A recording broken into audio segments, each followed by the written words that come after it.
All right, we're going to get into some technology news in this segment. And then on the other side, in the next hour, we're going to play this Jesse Ventura clip and talk a little 9/11 truth with y'all. I'm saying y'all. I'm in Texas too long. Nano Z-Tag, the programmable RFID micro rabbit. Now, this thing is like, I don't even know how to describe it. If we can bring it up on the prisonplanet.tv, this article, it shows you that there's these little bunnies, and it's just so bizarre. There's an RFID tag in this thing that probably looks like something you could have on your keychain, and it's 3 times smaller than a NABAZ tag, their elder. Nano Z tags are just adorable. In the first native collection, they have bred into 10 luscious colors that only chance will select for you. Collect them all, exchange them with your friends. So what does it do? You're able to take these micro rabbits that contain a programmable RFID Z-Tamp, and you can program like through Violet.net, a website. And so you walk in somewhere, and it'll automatically turn on your iTunes playlist or bring you to your favorite website or launch text-to-speech playback on an RSS feed. It's literally like having a chip inside of you and programming it for different things. We've showed you that, I think it was this week I played the clip from 2004 where people were injecting themselves with chips and programming them to turn on lights hands-free, open doors hands-free. This is kind of the same thing, but marketed to your children. So that's something we really need to look at. And then, we've been talking about how small these RFIDs are. How about this story? Hitachi creates mote-sized RFID chips. The Mu chip is Hitachi's contribution to smart tag technology. It is an RFID microchip that is small enough to be embedded in paper. And folks, if you're looking on the prisonplanet.tv, yeah, that little black spot on his finger it's either the black or the white spot. It's like bluish white. That's how big it is. By using semiconductor technology, the Mu chips provide micro-sized data storage that can uniquely identify, track, and authenticate any size of an object. The Mu chip requires an external antenna, and as being a passive tag requires no battery, thus enabling a very long lifespan. Remember, wireless energy is here. They're about to release it for cell phones. You're going to be able to wirelessly charge your cell phone very shortly. We're talking not in the next couple years, in the next couple months they're going to come out with this technology. It's going to be trendy in the next 6 months to a year and commonplace in the next 2 to 3 years for everybody, for every phone. I'm sure you're going to be seeing them in gas stations. They're going to go along with your little, forget the car chargers now. You won't need them. You have a wireless charger.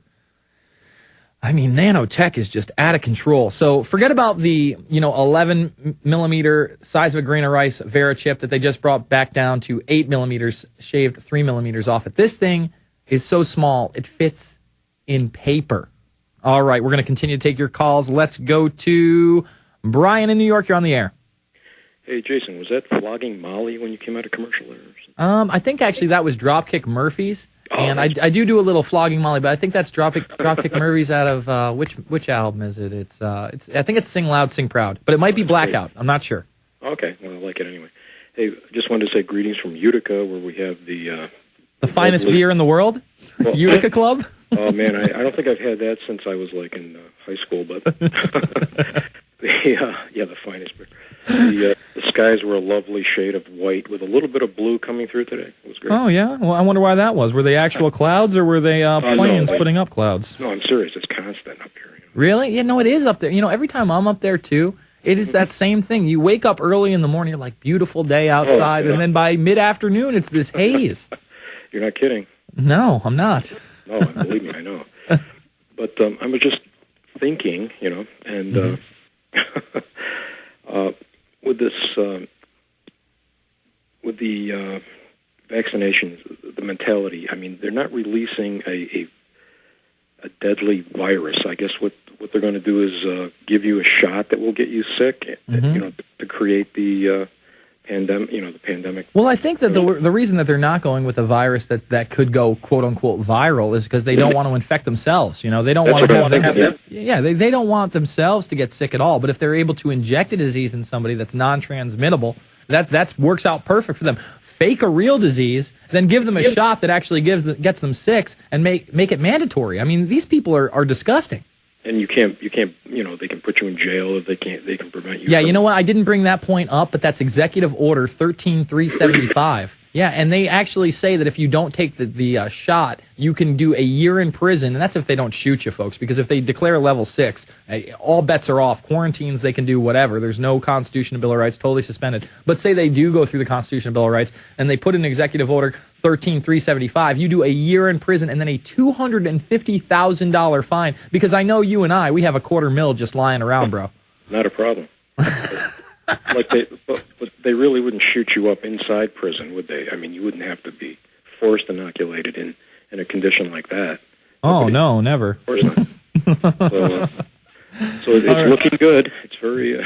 Yeah, no, everything's looking great. Listen, we are having an effect. Like I said, their little PSYOP program didn't work. Only 18% said they would take the shot. Their spin in the headline of the article said less than 30%. No, it was less than 20%. Less than 1 in 5 got so scared that they would actually take this vaccine. It sucks they want to make it a mandatory triple shot, and they're parading it on the Today Show, but it's true. Go ahead.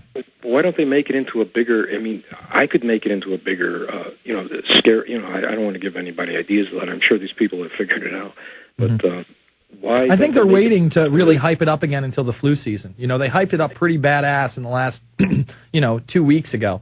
And I think they're waiting for actually people to get in line for the regular flu shot, because they are all those morons that take the regular flu shot every year and they think that they're not going to get sick, and then they end up sick anyway. But they want to see how many people are going to react to that, and then how many more people they can get in line. Say, oh, we have the regular flu shot, but we have this other shot as well, and that'll protect you from the deadly swine flu. And people will jump on that bandwagon. That's when the big fear mongering will begin. I thank you for the call, Brian. Let's go to Artem in Canada. Artem, you're online. Yes, sir. Going once, going twice. Artem? No. Let's go to Paul in North Dakota. Paul, you're online. Yes, sir. Hello, Jason. Yes. Hey, I was just saying, there's no way in hell I'll be taking the vaccines. And I heard you talking about this credit card thing earlier. I used to work for the credit card company at one time, and they're just totally corrupt. One good thing about the bill, if it does go through, and I'm sure you're aware of this, included in the measure is in the bill is an unrelated measure that will allow people to bring loaded guns into national parks and wildlife refuges. So if you live in a city where guns are banned, get yourself to those national parks or wildlife Wait, refuge. this isn't a credit card bill, man? This isn't that credit card bill they're talking about? They put this in there?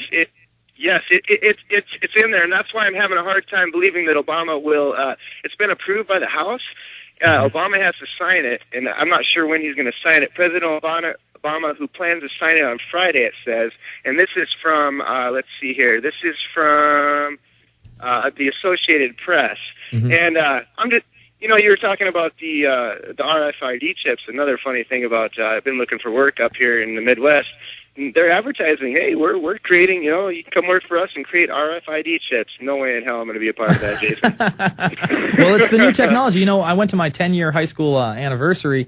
I think it was about 2 years ago almost now. And, one of the people that was one of my close friends, I'm probably going to be seeing her at another one of my friends' weddings this summer. She is a PR representative for one of these big biometric companies, and she's sitting there telling me how it's the best thing since breakfast.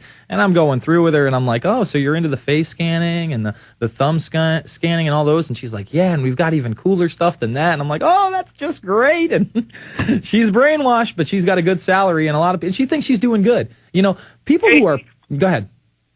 I tell you, when I worked for the bank, they had my voice print. I mean, they had everything, man. They had me on camera, so these banks, it's a scary situation. Another thing about the swine flu is they're saying if you live in an area with high levels of arsenic in the water, which a lot of places in Mexico where a lot of people died, the arsenic levels can actually compromise your immune system against the H1, what the hell called? H1N1. And yeah.